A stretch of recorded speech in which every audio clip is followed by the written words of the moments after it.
Hey guys, how's everybody doing? I'm back for a quick vinyl finds. Got mainly vinyl today and one CD. Okay.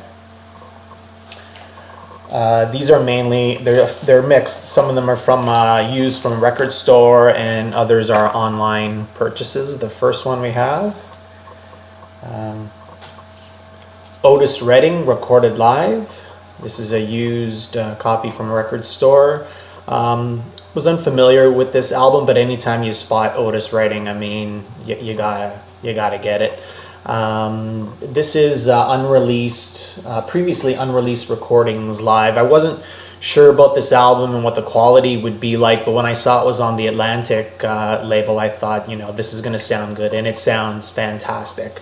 Some of the songs on here, we have Destiny, Good to Me, Chained and Bound, Old Man Trouble, I can't turn you loose, I've been loving you too long, Security, and a cover version of the Beatles' A Hard Day's Night. This is fantastic and it sounds great.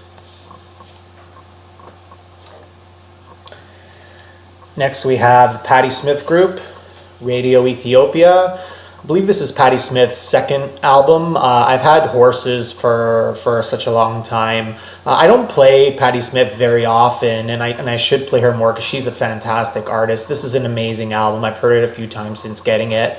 Was unfamiliar with the songs on here, but I think I have, like I mentioned, Horses, and I have one of her other albums, Wave.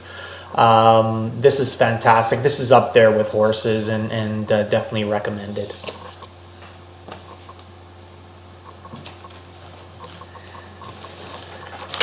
Next, I've got I've got all the Led Zeppelin in my collection, and I've also got a lot of Robert Plant solo albums. One of my favorite Robert Plant solo albums is his second one, The Principle of Moments. That's the one with In the Mood, Big Log being some of the bigger songs, but it was my first vinyl that I ever got way back in the 80s, and the album after that is this album, Shaken and Stirred. Compared to his first two solo albums, this is not as good and didn't do as well. The big song off of this, which was a hit, is Little by Little, which is a pretty good song. It's probably the best song off of this. He definitely went in a more synth direction here, but the vocals still sound amazing, and this is still a good album to pick up if you can get it cheap. Shaken and Stirred. This is back from the mid, I think it's 84 or so. Next, we have some online purchases. As you guys know, I'm a big Primus fan, and I've shown quite a bit of Primus lately, both on CD and on vinyl. And this is Les Claypool's solo album, which is credited to the Les Claypool Frog Brigade and an album called Purple Onion. So besides obviously playing bass on this and doing vocals, Les Claypool plays other instruments like guitar and drums. He also has a former member of Primus, Jay Lane, on drums. Jay Lane was the original Primus drummer before they made their first album, and he was also the drummer on the Green Naugahyde album when they reunited. Since then, Tim Herb Alexander has taken over the reins again, which is the classic Primus lineup. But Jay Lane's on a few songs here. Warren Hayes is on a few songs. This is a decent album. I think it's better than the current Primus album, and I mean, Les Claypool being the main writer and the main contributor to the songs, it sounds very Primus-like. I don't have a lot of rap in my collection, and I showed in one video, I think, Beastie Boys, some Madlib, stuff like that, in the response video to Julian Lopez's contest. But I do like some rap, especially rap back from, I guess, the 80s, and here's one that I was a fan of. It's Tone Loc, Loked After Dark. This is the album back in the late 80s that had two huge hits. You guys will probably know the songs Wild Thing and Funky Cold Medina. This is excellent. Great lazy rapping style on here. and the beats and the pressing of this just sounds amazing.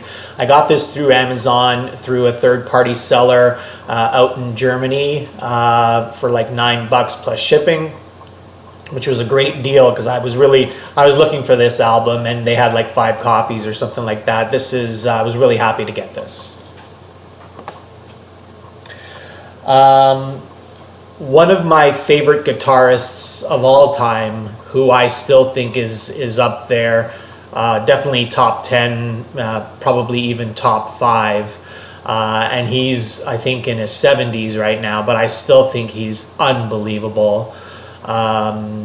Originally from the Yardbirds, and then had quite a great solo career with various incarnations of his groups. We have Jeff Beck, and this is his most recent studio album, Loudhailer, in which he collaborates with a couple of members of a band called Bones, which is a band that is led by a couple of female performers. One is a sort of a singer-rapper, and the other one's on guitar, and he's collaborated with that band.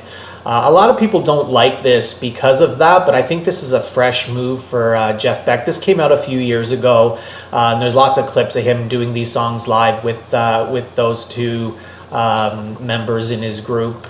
But as always, one thing you can count on is Jeff Beck's guitar is just searing on this and is so great. Some people say that Jeff's taken a back seat on some of these songs here. I don't think that's true. I think, Jeff's guitar playing complements the songs perfectly.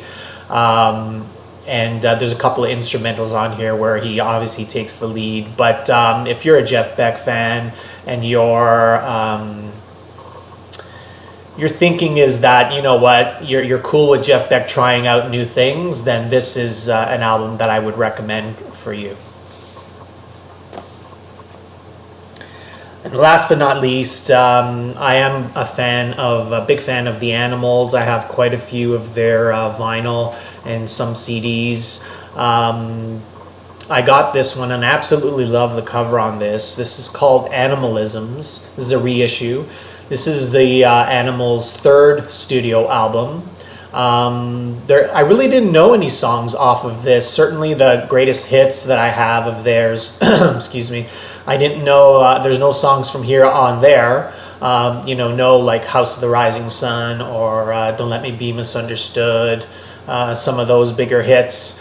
So I was unfamiliar with this, but I absolutely love the album, and since I didn't know these songs, I thought it would be great to pick up. It's okay. I don't think it's as good as some of their other studio albums, like their self-titled and Animal Tracks, which was their 2nd album. So this is their 3rd album, again, back from the 60s with the original Animals lineup.